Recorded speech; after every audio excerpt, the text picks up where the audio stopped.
Chères internautatrices et chers internautateurs, amateurs des PTT, bienvenue dans cette Triclacavation toute spéciale et particulière car j'ai dans les mains une enveloppe. Une enveloppe étrange que je me propose d'ouvrir immédiatement devant nos invités absolument ravissants qui sont Monsieur Cyril. Bonjour à tous. Ça va bien Cyril? Ça va bien, ça va bien. Le non moins élégant et classe Monsieur Thomas Digrune, comment ça va? Ça va bien. Et celui qui ne pouvait pas s'empêcher d'être là dès qu'on ouvre une enveloppe, c'est Monsieur Guillaume de Triclac, comment ça va bien? C'est élémentaire, je pense qu'on cherche à nous dire quelque chose. Je ne sais pas. En tout cas, il n'y a rien d'écrit. Ça sent un peu le... Ça sent un peu le... Comment tu disais? Le muscle. Le muscle. Le muscle. Alors, qu'est-ce que c'est que cette enveloppe que toutes les boutiques vont recevoir? C'est ça l'idée? Oui, il y en a même pas mal qui l'ont reçu, je crois. Déjà, les boutiques ont reçu ça. Alors, Bah, tu vas voir, je ne sais pas, moi. Tu le fais bien. Rendez-vous en septembre signé Jack. Oh. Avec une trace de sang ici. Ah, il saigne du nez. Sherlock facile. Holmes, détective conseil. Et la petite enveloppe, qu'est-ce qu'elle nous dit la petite enveloppe? Whitechapel, Londres, Dear Boss. Il se dit que Sherlock Holmes pense être sur ma piste et qu'il annonce mon arrestation pour septembre. Nous verrons Sherlock, nous verrons From Hell, signé Jack. Ah.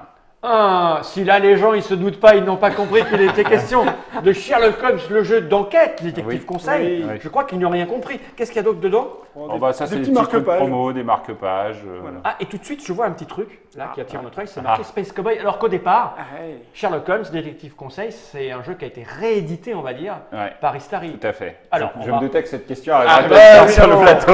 Alors bon, C'est fait, on attaque directement. ça c'est le truc promotionnel que vous avez mis en place pour Oui. faire la promo donc. Eh ben, justement, tu vois, c'est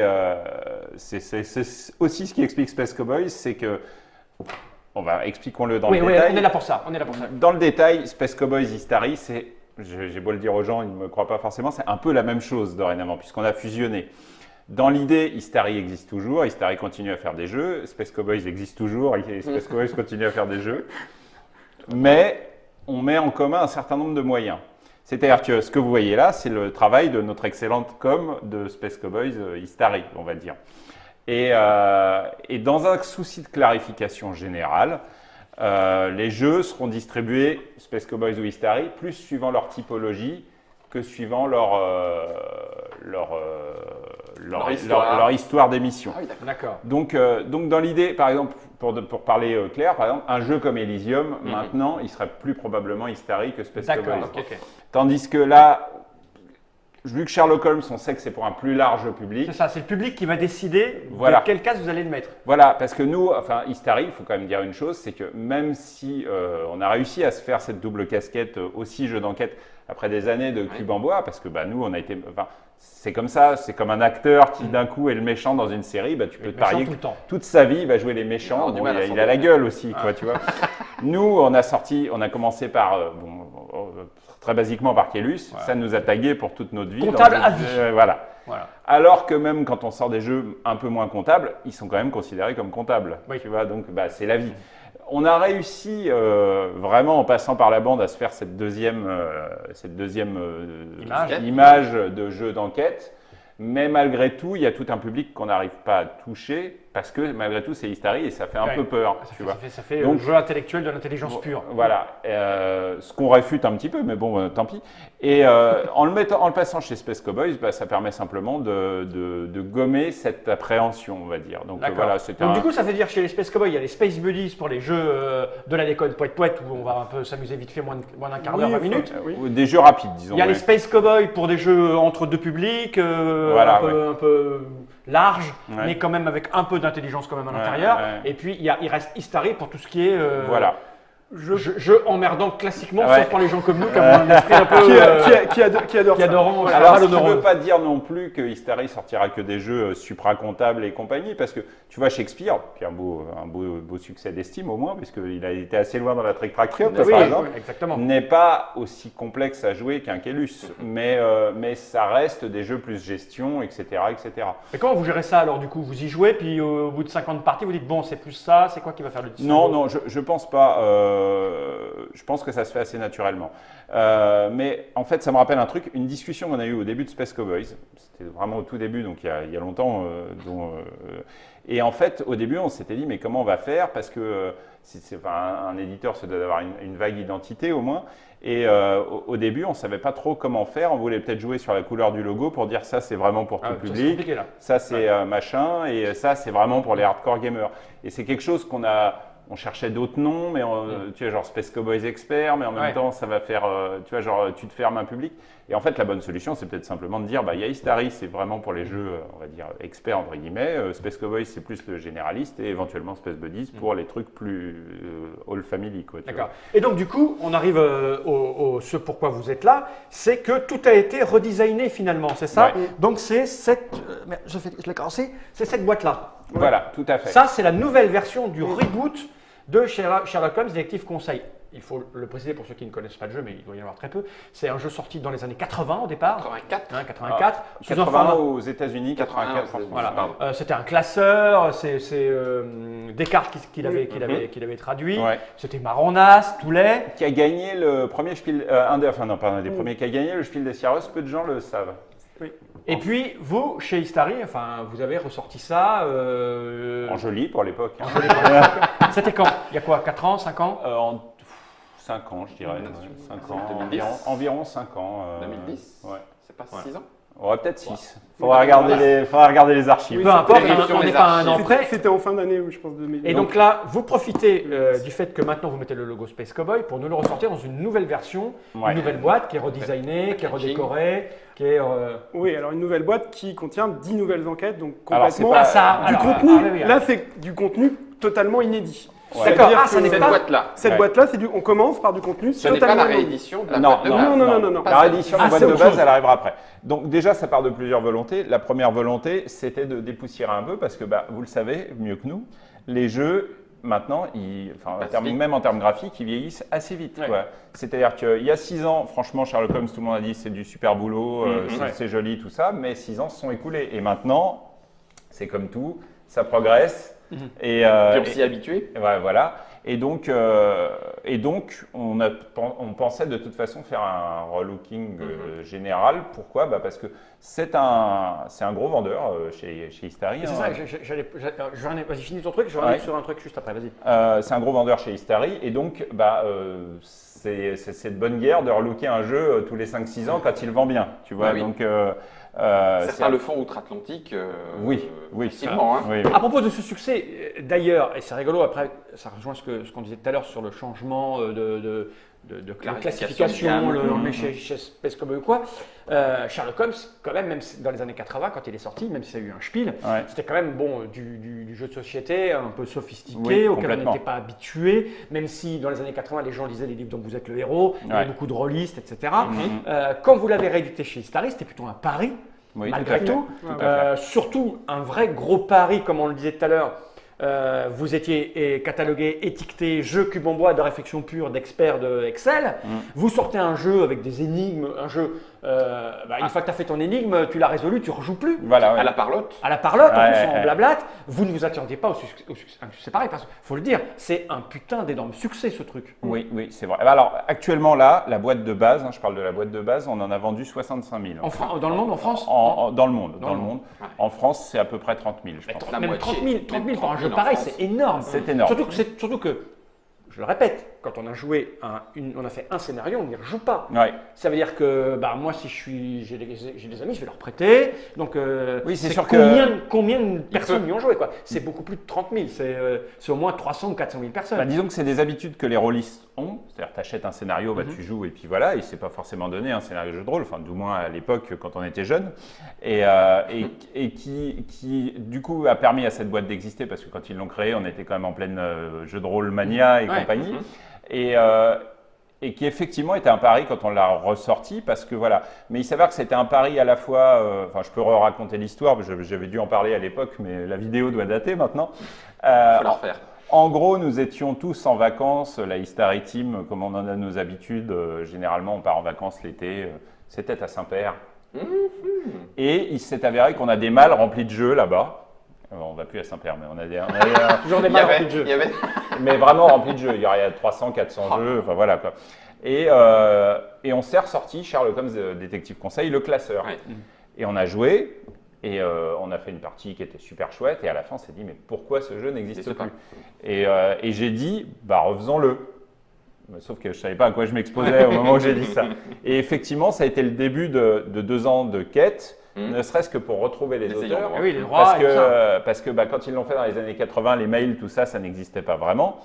Et donc, ça a pris 2 ans de retrouver l'unique auteur, je ne sais pas si on dit auteuse maintenant, mais vivante, parce que l'auteur principal, Gary Grady, est mort.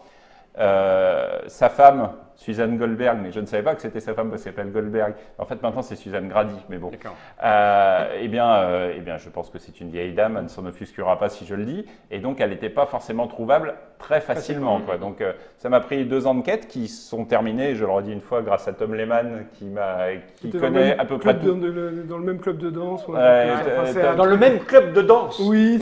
Qu'un des testeurs de la version originale. Alors, il faut savoir un truc, c'est que Tom Lehman connaît à peu près tout le monde dans la baie de San Francisco. Ok. Il connaît tout le monde. Dans le monde ludique ou non, même pas Tout le monde. Tout le monde. Ah ouais, Donc si vous avez des recherches à faire, Un plombier, un serrurier, le mec qui te le trouve. Non, mais Tom Lehman, il connaît Steve Jobs, il connaissait Steve Jobs, etc. Pourquoi? Parce qu'il a bossé, il a été un des membres fondateurs d'une boîte qui s'appelle Oracle. Ah oui, peut-être pas très, mais si. et que par exemple enfin, je sais pas, je révèle peut-être des trucs. Mais t'imagines que le patron d'Oracle étant un piètre conducteur, il avait pour habitude de ne jamais avoir son permis, et donc Tom Lehman lui servait de chauffeur, et c'est donc comme ça qu'il a assisté à des réunions entre Bill Gates, Steve Jobs, ça l'a amené à créer des jeux. Et donc voilà, c'est un mec qui a eu plusieurs vies, qui est très intéressé de la vie et qui connaît plein de trucs, qui connaît plein de gens, et donc c'est lui qui m'a retrouvé Suzanne Goldberg. Et donc voilà, c'est comme ça que ça a donné naissance. Et au fait, au début, Sherlock Holmes, pour moi, c'était un projet parallèle. Pourquoi? Parce que, effectivement, Cube en bois. Et je me suis dit, bon, on en sort 1000 et puis on n'en parle plus, quoi. Et en fait, alors commençant à bosser sur Sherlock Holmes, je me suis aperçu que c'était tellement de boulot, mais vraiment tellement de boulot, parce que c'est gros, quoi, tu vois, que ça n'allait pas être possible d'en faire que 1000. Parce qu'en gros, ça prend, j'ai estimé à l'époque, je ne sais pas si c'est vrai, 3 fois le boulot d'un jeu normal, en termes de temps. Réécriture. Sachant que sur un jeu normal, on prend déjà beaucoup de temps. Oui, on prend déjà beaucoup de temps. Mais en termes de boulot, en plus à l'époque, Thomas n'était pas parmi nous, donc il aidait un peu hors lecture, je pense. J'étais déjà né, quand même. Et donc, pour dire les choses crûment, j'en ai chié à l'époque. Et donc là, on s'est rendu compte que ça n'allait pas être possible d'en faire que 3000. C'était pas rentable. D'en faire que 1000. Et en plus de ça, quand on a commencé à l'annoncer sur Trick Track, on a vu qu'il y avait un vrai engouement. Et donc, c'est là qu'on s'est dit, faisons-en 5000 et tentons le coup. On verra bien. Et là, 60 000. Et les 5000 sont partis extrêmement vite. Et après, ça a commencé à se répandre à l'étranger. Et c'est-à-dire que, par exemple, on a été très surpris, mais en Angleterre, au début, ils en ont pris 100 pour être polis, puis après, ils en ont pris 300, puis après 1000, puis après 5000 aussi. Que vous aviez déjà fait en anglais? Préparé déjà? Non, entre-temps, on a géré la version anglaise, ce qui m'a revalu le même bordel que la version française. Allez, donc, voilà.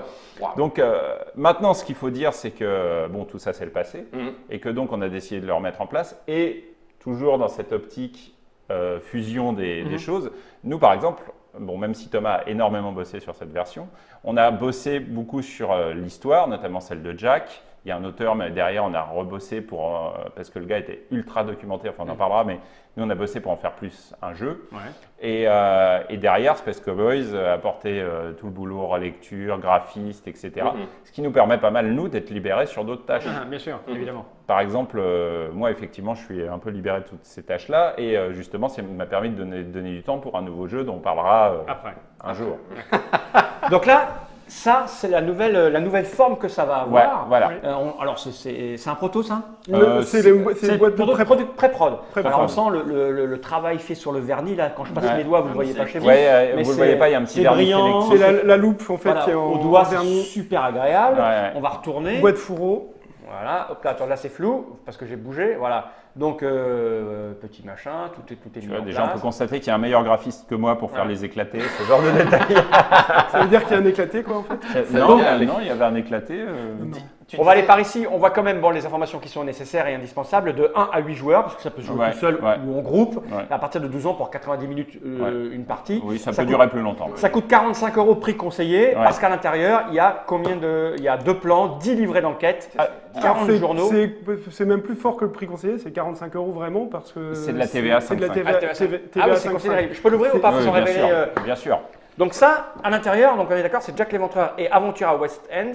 C'est 10 nouvelles aventures. Les gens qui possèdent la première édition peuvent aller déjà, il faut savoir la nouvelle philosophie de ce qu'on va sortir maintenant. Alors, Sherlock Holmes, à la base, on a sorti une boîte et des extensions en livret qui coûtaient 5 chacun. Donc voilà. 20 enquêtes au total, me semble-t-il. 20 enquêtes au total. Oui, une vingtaine. On s'est arrêté à 20. On s'est arrêté à 20. L'homme sans visage. L'idée maintenant, le truc, c'est que c'était embêtant pour nous. Parce que, en fait, ça nous obligeait de bosser de manière très fragmentée sur un cas et ça prend du temps, en fait. Embêtant pour les magasins parce que un livret, ils ne savaient pas trop où le foutre dans le magasin, etc. Donc, on est parti sur une nouvelle optique, là, qui est désormais, on va faire que du standalone. C'est-à-dire que cette boîte-là, il n'y a pas besoin de la boîte de base pour y jouer. Et d'ailleurs, il n'y aura jamais besoin de la boîte de base pour jouer à une des boîtes. D'accord. Alors, à une des nouvelles boîtes. Pour ça, c'est simple, on va regarder le contenu. Alors, vas-y. À tous les cas, on va mettre l'annuaire. Et voilà. Les journaux. Et voilà. Donc voilà ce qu'il y a à l'intérieur, l'annuaire de Londres. Alors un nouvel annuaire, donc on l'a fait plus grand parce que… il y a des gens qui avaient un petit peu de mal à dire. Les gens comme moi. Ou les gens myopes, mais bon. On vieillit tous. Moi à l'époque, il m'allait très bien. Maintenant, je préfère en avoir un plus grand là. Donc la règle du jeu sera systématiquement dans les boîtes. Oui, bien sûr. Voilà, on explique les tenants et les aboutissants. Bon, après, les règles de Sherlock Holmes sont vraiment très simples. Ok. Et puis, voilà, les journaux. Du coup, j'ai une petite question, oui, Cyril ou Thomas. Il arrivait parfois dans certaines enquêtes de faire référence à des journaux précédents. Du coup, dans chaque boîte, on va clarifier, tout sera indépendant, on n'utilisera que les journaux de la boîte en cours. C'est-à-dire que c'est vraiment un standalone, et ça permet aussi de clarifier le message par rapport à ça, parce qu'en effet, il y a des gens qui se posaient quels journaux on peut utiliser ou quel autre. Là, de toute façon, toutes les boîtes seront jouables indépendamment et nous donneront 10 enquêtes. Et il faut reconnaître aussi qu'il y a un plaisir de rechercher dans les journaux, mais on n'a jamais voulu que ça devienne la plaie, et au bout d'un moment, ça le devenait. C'est chronophage. Parce que chercher dans les journaux, là on te limite à 10 ou éventuellement un petit peu plus, mais après quand on a 30, ça devient juste pénible d'aller chercher. Donc voilà. C'est plus ludique. Et d'ailleurs, c'est d'autant moins ludique que tu ne peux pas te permettre en fait d'avoir une info dans un journal 2 ans avant. Je veux dire, ça arrive dans les films, etc. Mais là, tu ne peux pas demander aux joueurs de faire tous les journaux jusqu'à il y a 2 ans avant pour voir le truc. Donc, les règles de recherche dans les journaux sont très claires au sein de chaque boîte. Et là, notamment, donc là, on va en discuter, mais on a 2 pans complets d'énigmes et elles sont complètement indépendantes l'une de l'autre. Le plan de Londres, nouveau qui plan, a été redessiné par… Alors là, je tiens à saluer le brave Bernard Bickler qui s'est sacrifié. Parce que nous, à l'époque, on avait trouvé personne pour refaire le plan. Personne n'était assez fou. Et donc, on s'était contenté de revamper un peu le plan existant. Parce que c'était, c'est un peu lent. C'est un boulot de cinglé. Donc là, on a trouvé une pauvre victime sacrificielle qui notamment fait les plateaux de Formule D ou des. Donc quelqu'un qui aime bien le souci. Non, mais le souci du détail. Le souci du détail du tout petit. Ce qui nous a permis d'avoir un plan bien plus beau. Et voilà. Alors, ce plan a 2 faces, tu peux retourner, puisque de l'autre côté, tu as une section supplémentaire qui s'appelle Whitechapel. Et oui, le quartier. Donc, qui va être spécifique. Alors, tu vois, il est connecté là tu as le centre-est, donc ce qui correspond ici, en fait. C'est là le centre-est. Et donc, Whitechapel s'étend par là. D'accord. Et hop, de l'autre côté, on a une autre zone pour des enquêtes plus Donc, s'il y a un plan spécial, c'est que tout ce qui se passe autour de Whitechapel est un petit peu spécial. Ce qui nous ramène à la lettre du fameux Jack. Voilà.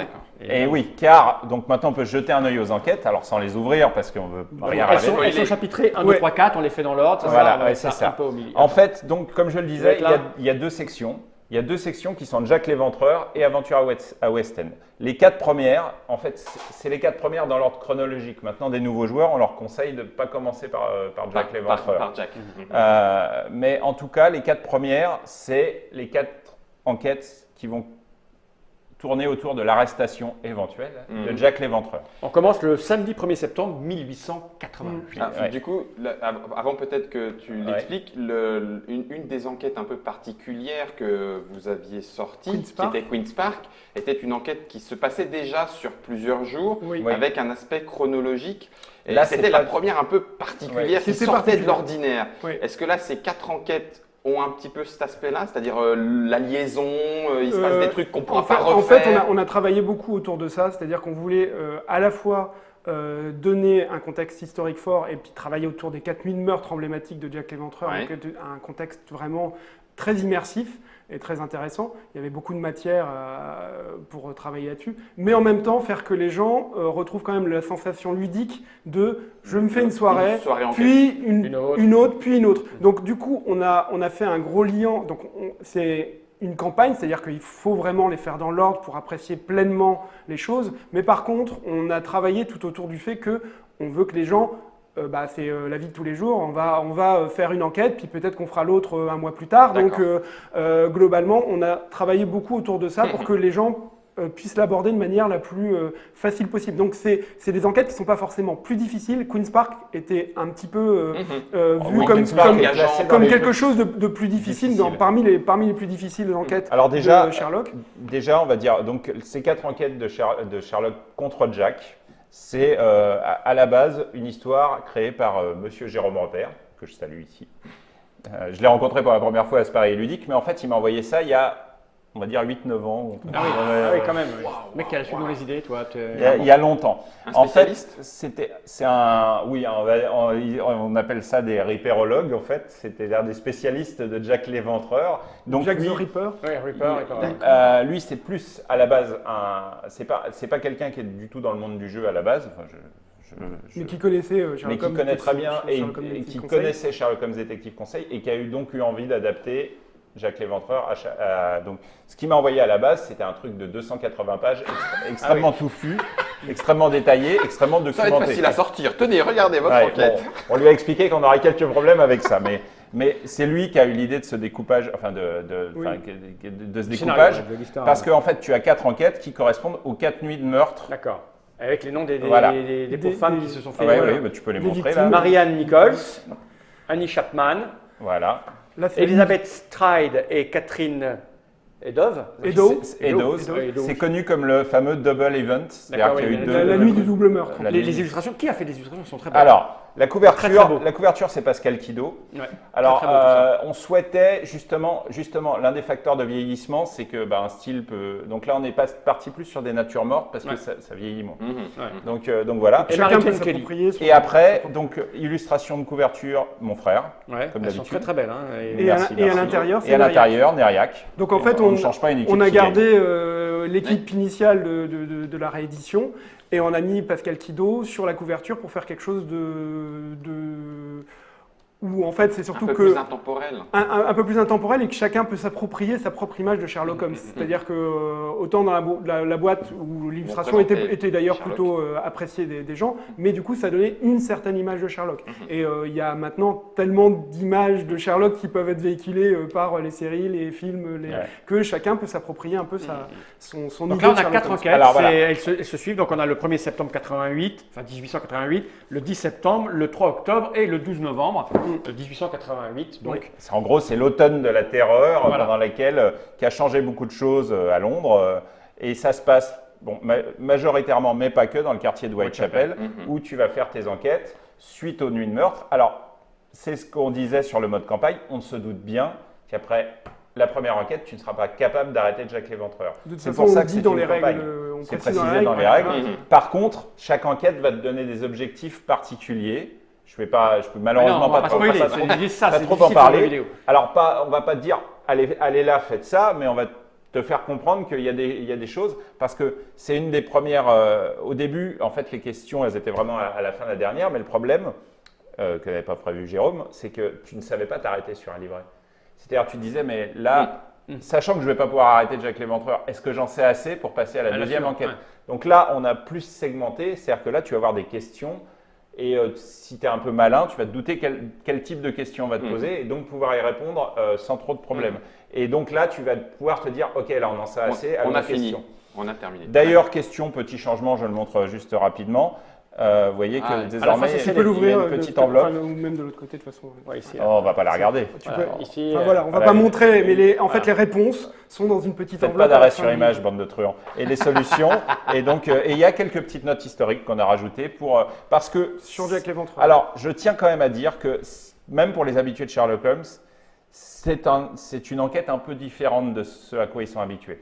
Ce que je veux dire, c'est que Sherlock Holmes, ça reste, comment dire, un détective de roman. Oui. Donc, il y a un petit côté rigolo, malin, voilà. Vous connaissez le truc, hein, vous avez vu, vous connaissez un peu Sherlock Holmes. Là, on est dans la réalité quand même. Ouais. C'est-à-dire que là, c'est bien plus proche d'une vraie enquête policière.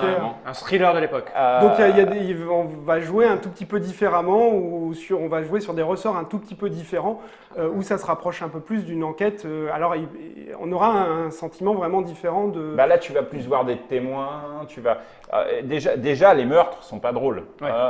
Tu vois, genre des éventrations, des choses comme ça. Donc Sherlock Holmes, normalement, t'en croises jamais. Là, c'est juste la réalité de… Donc, on ne peut pas mentir sur le fait que ces pauvres filles ont été éviscérées, etc., etc. Et surtout, le travail de Jérôme Repère, c'était quand même au début un travail documentaire, donc ça consiste à se rapprocher au plus près de la réalité de Whitechapel, qui n'était pas un quartier très drôle à vivre à l'époque. Voire même, on a fait quelques coupes parce qu'au début, c'était un peu déprimant.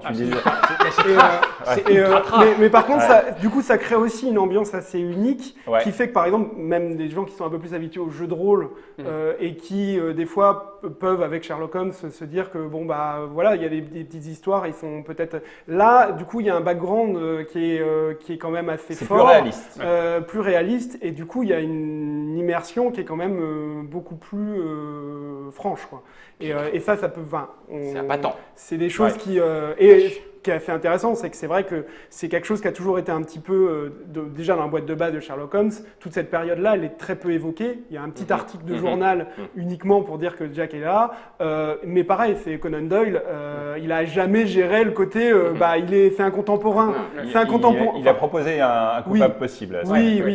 Après, il y a toujours des… Mais il y a toujours eu un gros flou et c'est vrai que c'est assez attrayant de se dire… Un monstre comme Sherlock Holmes, on a envie de le faire affronter un autre monstre dans une autre catégorie. Et c'est ce qu'on a… En plus, le parti pris à la fin, c'était quand même aussi de proposer…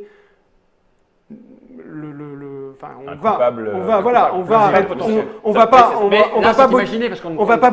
botter en touche. C'est qu'à la fin, vous aurez quelque chose. Et on a travaillé autour aussi du ludique de Sherlock Holmes pour que ce soit quelque chose qui soit intéressant à investiguer. Et donc voilà. Donc tout est plus ou moins réaliste, sauf la fin, parce qu'on ne sait toujours pas. 50 ans plus tard, qui est l'assassin. Comme on le dit, comme on le dit quelque part dans la boîte, notre coupable, on n'a aucune prétention quant à dire c'est lui, Jack l'Éventreur, parce que de toute façon, il sort environ un bouquin par an. Oui, on explique le gars qui a dit moi j'ai retrouvé et d'ailleurs dans mon livre qui sort bientôt, vous saurez que la vérité. En gros, c'est un livre par an.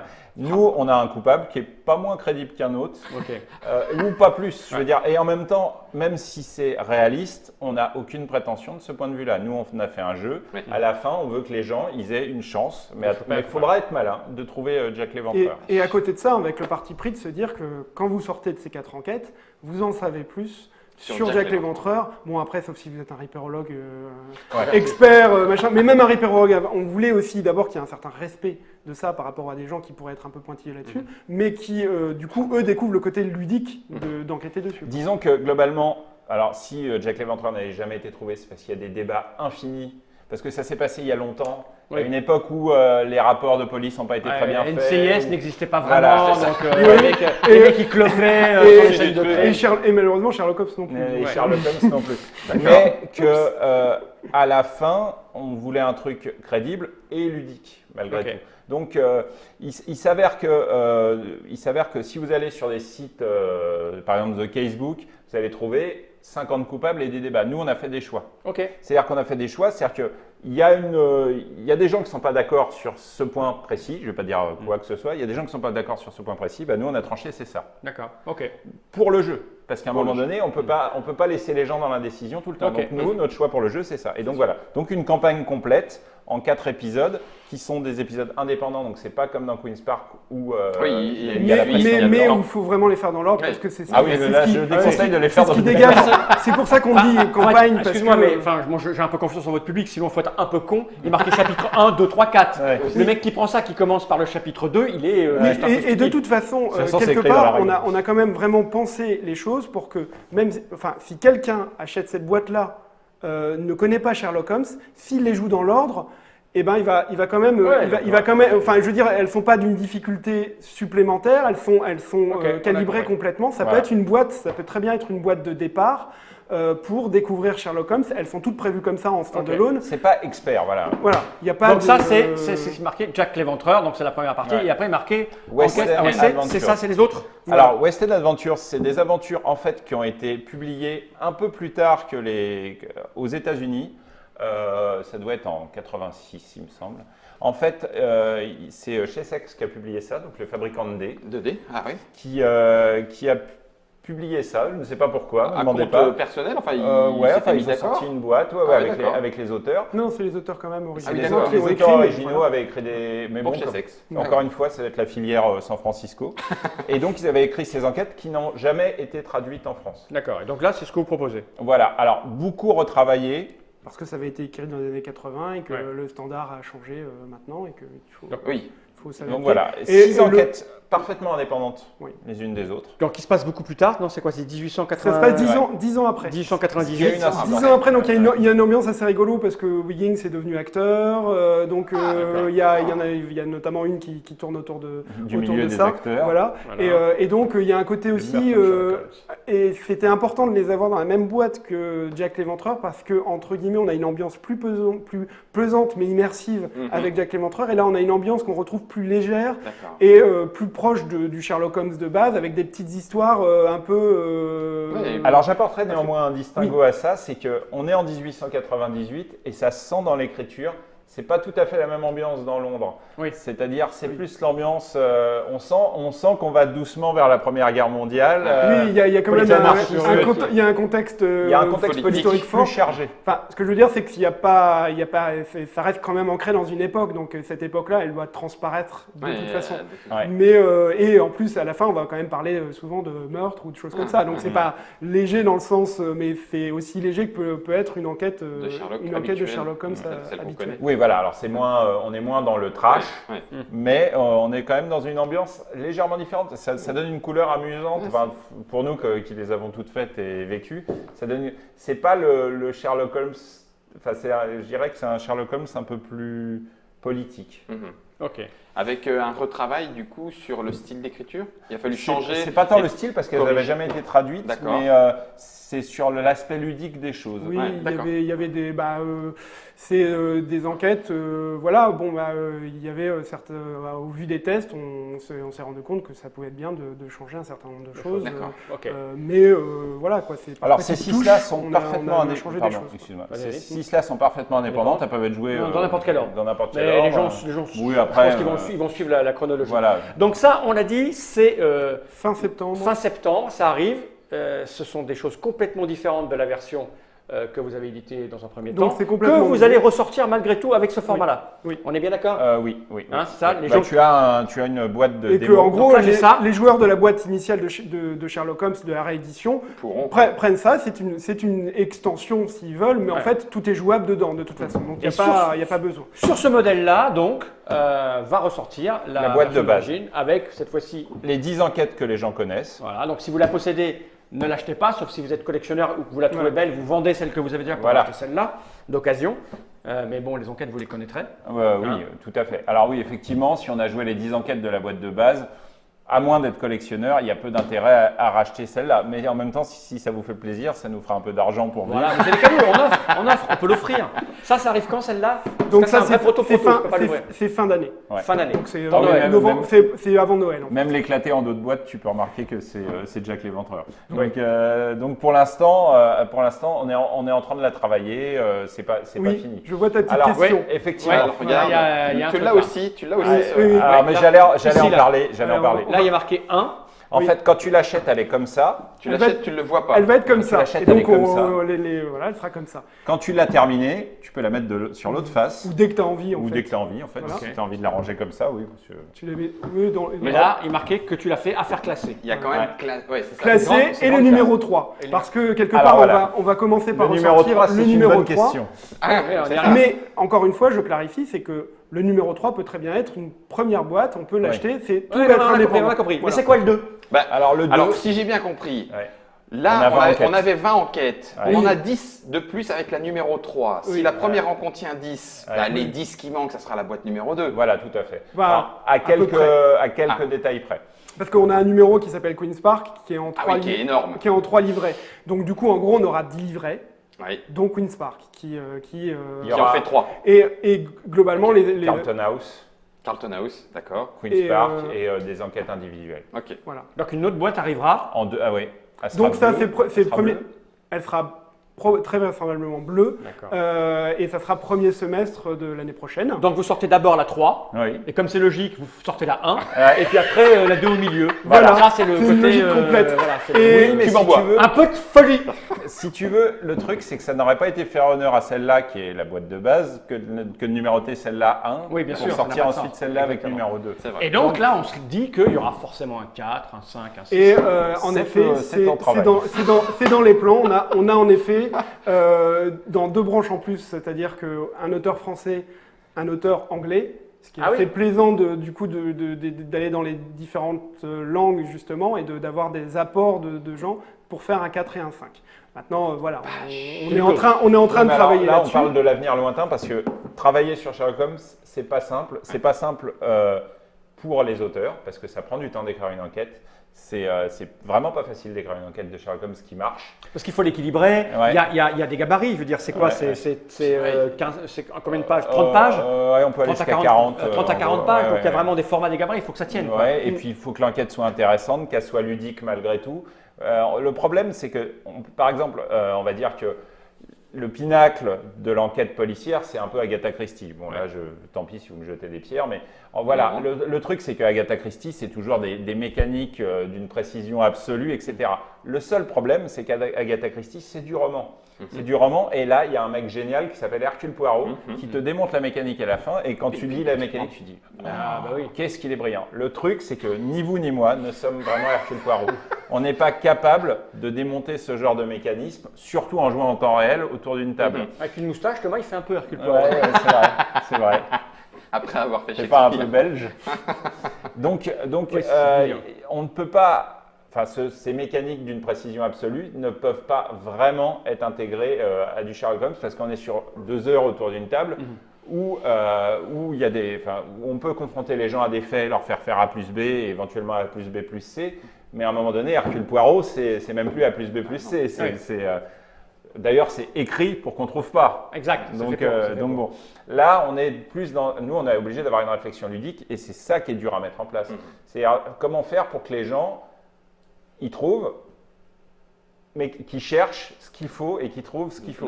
C'est-à-dire que d'un autre côté, on ne peut pas faire une aventure complètement scriptée parce que sinon c'est de la lecture. Et puis à l'opposé, on ne peut pas non plus faire un truc introuvable parce que sinon c'est pas drôle. À un moment donné, même si c'est une mécanique superbe et bien, mais qu'à la fin le gars il se dit ouais mais attendez, moi je pouvais pas le savoir. C'est pas la question d'être idiot ou quoi que ce soit, mais c'est un truc où tu vas jouer sur 2 heures. Donc à un moment donné, tu ne peux pas demander aux gens de réagir comme Hercule Poirot. Voilà. Et quelque chose qui était quand même assez surprenant au début quand c'est sorti, c'est qu'on se demandait si les gens iraient au bout des 10 enquêtes Parce que à l'époque, des fois, déjà à l'époque de Descartes, on n'avait pas forcément fait, mais c'est là où on voit que le public aussi a changé et s'est adapté, et que globalement, quand on a sorti déjà la boîte de base, les gens ont dit mais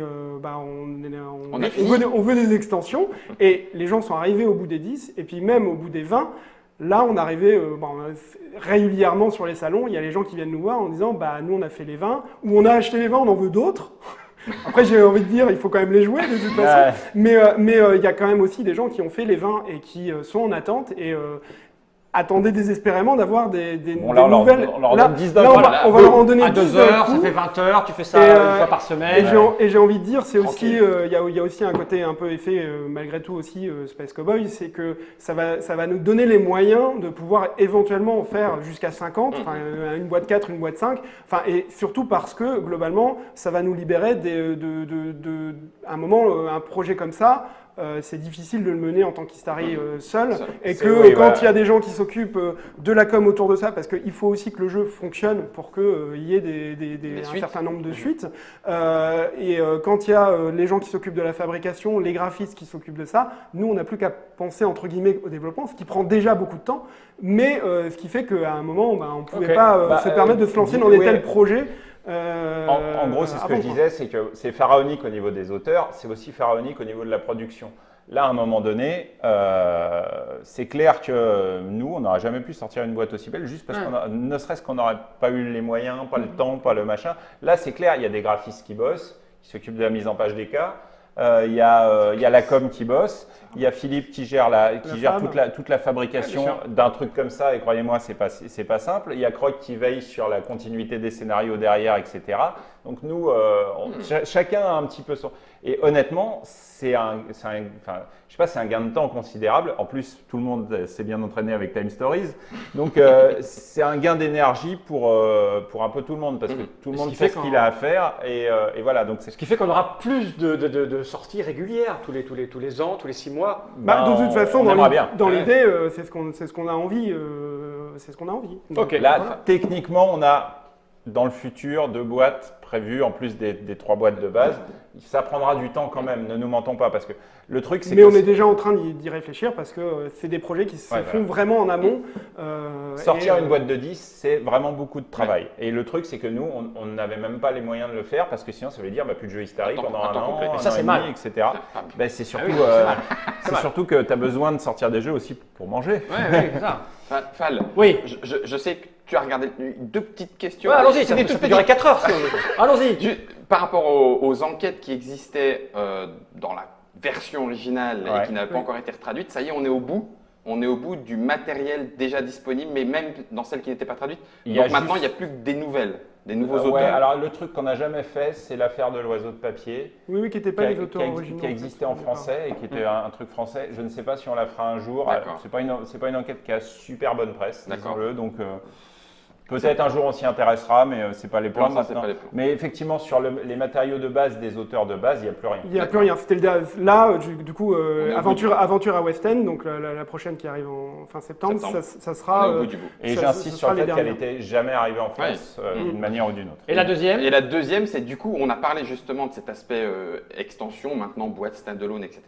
On dit souvent, les extensions, c'est 30%, 50% maximum. Est-ce que là, vous avez un phénomène particulier où l'avenir va nous le dire. L'avenir va nous le dire, mais en fait, jusqu'à présent en tout cas. C'est une erreur de le considérer comme une extension. Oui, c'est un jeu. D'accord. En fait, une enquête, c'est pas une extension, c'est un jeu supplémentaire. Et globalement, c'était un petit peu, c'était ce qui était bien avec les livrets, c'est que ça nous a permis de parler autour du produit et du jeu, parce qu'il y a un moment, s'il n'y a pas d'actualité, les gens ont tendance à oublier, et donc ça a permis de le faire vivre. Et globalement, on remercie les gens d'avoir aussi soutenu ce projet-là. Dès qu'on sortait une extension, il y avait des ventes supplémentaires de la boîte de base aussi. Sauf qu'on l'a fait avec ces moyens-là, et qu'à un moment, on atteignait les limites. Et que le coffret boîte séparée, c'était vraiment la solution qu'il fallait, et qu'on avait envie. C'est mieux pour tout le monde. Qu'on avait envie de faire de toute façon. Globalement, c'est vraiment le souhait. En plus, c'est joli, tu vas pouvoir les ranger dans ta bibliothèque. Moi, j'ai hâte de les mettre dans ma bibliothèque, donc, même si je les connais déjà toutes. Sherlock Holmes Détective Conseil, Jack l'Éventreur et Aventure à West Side arrive, tu m'as dit septembre. Fin septembre. Fin septembre 2016, Ouais. à 50 € à peu près. Non, 45. 45. Non, mais le prix Alors, est... c'est une ruse. Tu dis 50, tu en fais, putain, je le trouve à 45. Ouais. Oh, à 42. J'ai fait une affaire. Arrivera à la fin de l'année la réédition de la première version avec Ouais, les enquêtes. avec les 10 enquêtes que vous connaissez déjà Voilà. ou pas, et auquel cas c'est le moment de vous jeter dessus. Et puis après, Ouais. en 2017, on en reparlera, sortira la boîte 2 qui va au milieu, puis une 4 et puis une 5 si tout va Voilà. bien. Ouais, On a fait le tour. ouais, On a tout dit. ouais, je crois. Merci Cyril. Bah, avec grand plaisir. Merci calme. Thomas. Bah, merci à toi. Et puis merci Guillaume. Moi, je veux faire Moriarty. Ouais. Ah oui, Ouais. je veux une boîte où il y a quelqu'un qui joue le rôle Qui du joue, méchant. le méchant. Qui dit Mais, va voir au paragraphe 52. Non, j'ai pas envie. Ah, dommage. Vas-y. Enfin bon, bref, j'arrête. Voilà. Tu n'as qu'à en écrire une. Voilà. On est toujours ouvert aux suggestions. J'arrête pas, pardon. Non mais Jamais il arrivera à finir. Ah non mais moi je m'en fous en fait. C'est pas très grave. Sinon ça va. Ça va, ça va bien. On est bien là non? Non, Ouais, ouais. T'as un peu pris toi non? Et bam, juste en fin de vidéo avant d'arrêter. Nous allons regarder cette caméra droit dans l'objectif et dire tous ensemble Generike. Generike.